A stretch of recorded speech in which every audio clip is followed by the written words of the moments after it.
Welcome to Joy in Our Town. I'm Pastor D. Robinson. For many, the hope of owning a home is a dream that is too often forgotten. But first, drug addiction continues to plague our society, and the consequences are devastating. Vanessa Rose has our story. Arizona has the second highest death rate caused by drug overdose in the nation. But even more alarming is the mindset behind addiction. Once an addict, always an addict. That attitude stifles the success of individuals who want to beat their addiction, as the percentage of people who will relapse after a period of recovery is 50 to 90%.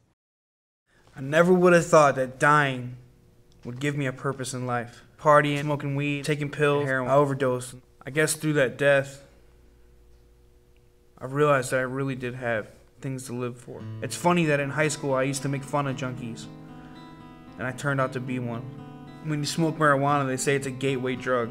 I did it to fit in, be cool, release some stress, whether it was the mask of pain I had inside from either divorce or being abused as a kid. I found my escape in that. I liked when I would black out and not even remember. I hated myself so much that I didn't even want to remember things. I started using the needle, and that's when my life went downhill quick.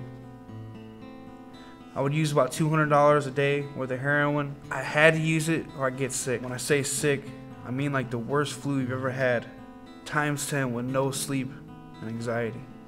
I would use the same needle over and over. It would be so dull, I would have to jab it into my arm. And when it would pull out, it would be a barb on it. It would pull my skin.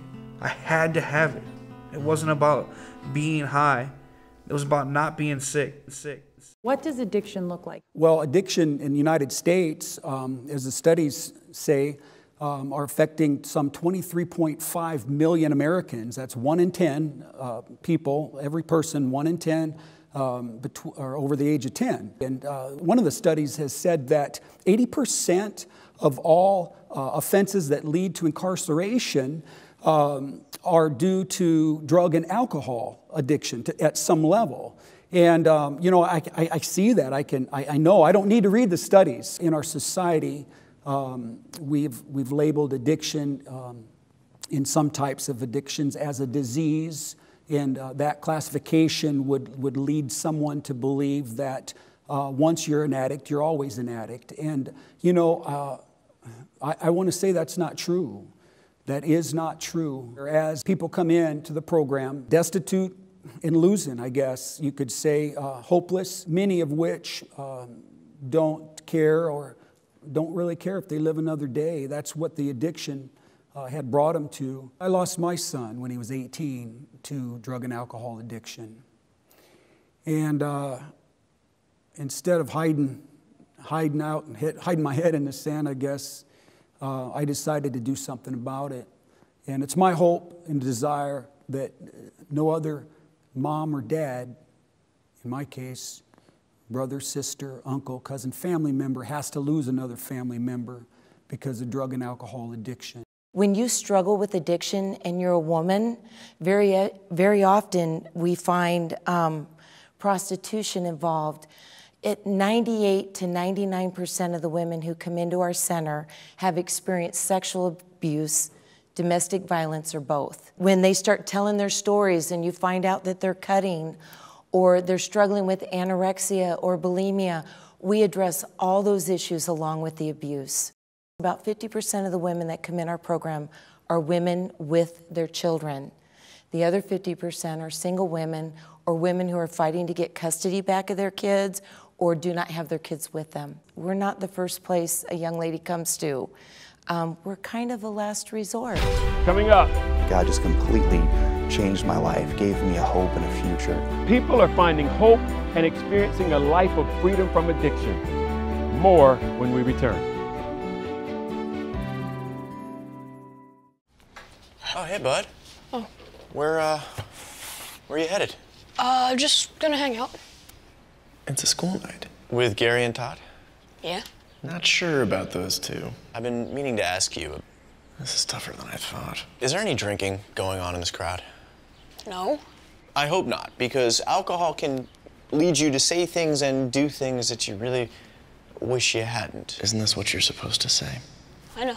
So if any of your buddies ever pressure you to take a drink, just tell them you promised your dad you wouldn't. I'd do anything to keep you safe.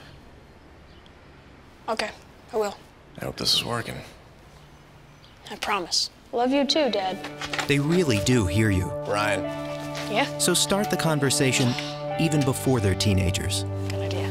For tips on what to say, visit underagedrinking.samhsa.gov. A message from the Substance Abuse and Mental Health Services Administration.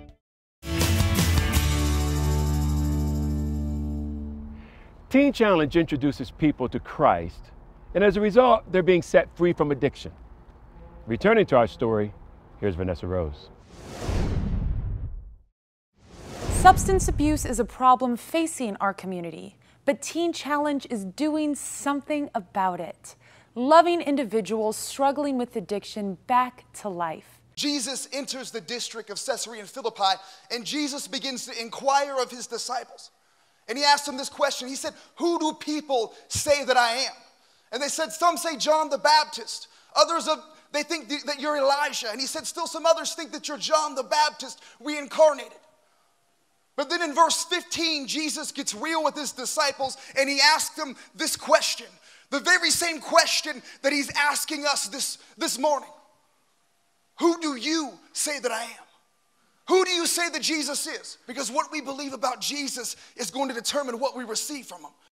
At a very young age, I began to experiment with marijuana and alcohol. By the time I was 13, I'd already used methamphetamines for the first time. I came into a personal relationship with Jesus Christ through this process of discipleship here at Teen Challenge, and it completely set me free. I want to tell you this morning, don't fear, only believe. Because whatever you're facing, whatever you're going through, Jesus can meet you in your area of need. It doesn't matter how horrible the circumstances look.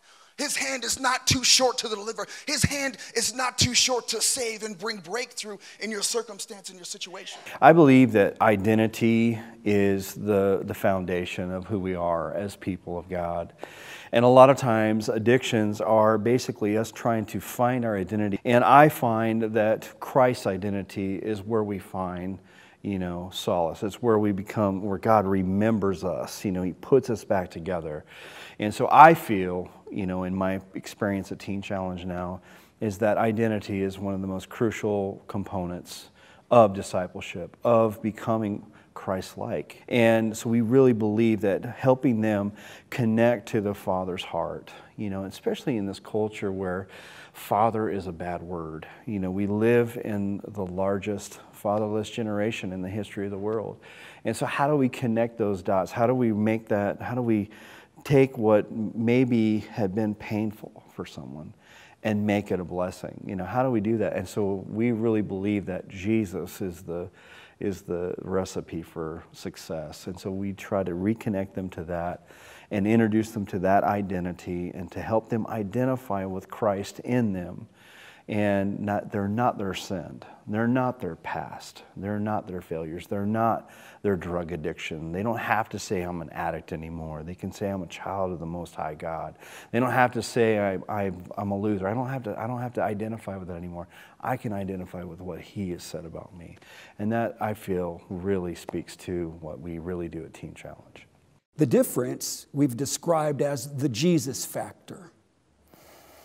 And I know, and because I've seen it now since I've been here for over 10 years, this Jesus factor defined as the work of the Holy Spirit through the teachings of Christ that develops within people that are addicted, and that they have hope again. They can see that they don't have to live the rest of their life. It's a thing that takes place in the heart. God changes the heart. God changes your heart, man. And He changed my heart, and I see it. I see it within so many people that come to Teen Challenge every year. One of the amazing things that takes place here within the variety of people that come here is that they build a camaraderie with each other, a friendship that is based on God's amazing grace, His love, and his forgiveness. Teen Challenge is a residential program which identifies that everybody lives here. Yeah, okay, and man, can you imagine? And there's like six men to a dorm, and we go to breakfast together, we go to devotions together, we go to chapel, we have class time together, we have work calls and all this that, then the lights out together, and there's a beauty in it that's found in the relationships that are developed, and they're powerful, and many of them will last a lifetime. My staff and I, we always say we love them back to life, because isn't that what Jesus does with each one of us? He loves us back to life. I had a friend, he asked me, do you ever think about getting high one last time?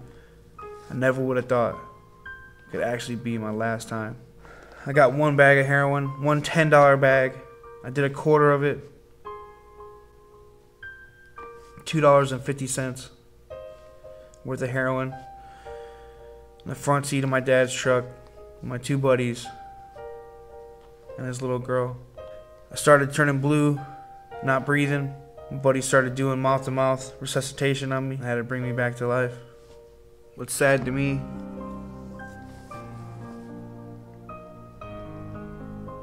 is that my life almost ended for a $2.50 rush. That heroin almost killed me for $2.50. And then I would miss my beautiful wife, my ministry, my father, my mother, my brothers, my nieces, my nephews, for a little rush from a needle. I actually grew up in the church, and they'd always talked about Christ dying for your sins. And I never really believed that. But I had hoped for it. I wanted it. I just didn't know what it looked like. And it took me dying to understand what Christ had really done for me. And when I came to Teen Challenge, I was so dead. I was so hurt and abandoned and scarred and heart-hardened. And I realized that I actually had a purpose in life. I had believed that I really was just some punk kid, or that I'd be a junkie for the rest of my life. When I was on the streets, I would always be the one that would organize and how to get dope, and organize who went where and who did what. And now, after graduating and working with Teen Challenge, I'm the one that organizes where we go to church and how we get there and who drives, and how the devil had just perverted my gifts, used them for his kingdom, and now I get to use them for God. I've learned that I am a new creation, that old is gone and that new has come. That he's come to set me free, that I can do all things through Christ who gives me strength. Teen Challenge has actually become my family. Just got married. All of my groomsmen were Teen Challenge graduates that love me enough to tell me the things that I don't want to hear, to hold me accountable, to love me and support me. We're a family. We're not the Brady Bunch, but we're a family. Next, there's a tremendous need for affordable housing. It's a great challenge for families to find the stability that they're looking for. Hear how one organization is helping families purchase the home of their dreams. Stay tuned. This is Anthony. Anthony is wanted everywhere. Anthony's on my team. No, he's on my team. Anthony? 5. Good answer. Anthony, will you sit here and play for me? Sure. Yes, Anthony is wanted everywhere. Well, almost everywhere. Because recently, when Anthony went with his parents to find a new place to live... It's already rented. I just spoke to this guy a half hour ago. How can his parents tell him the color of their skin is keeping them from this apartment? It's not just unfair, it's illegal. I'd like to file a complaint. So Anthony's parents filed a housing discrimination complaint. And now, they have a wonderful place to live. If you've been trying to buy or rent a home or apartment and you believe you've been discriminated against because of your race, color, religion, national origin, sex, familial status, or disability, call the Fair Housing Foundation today at 1-800-446-FAIR.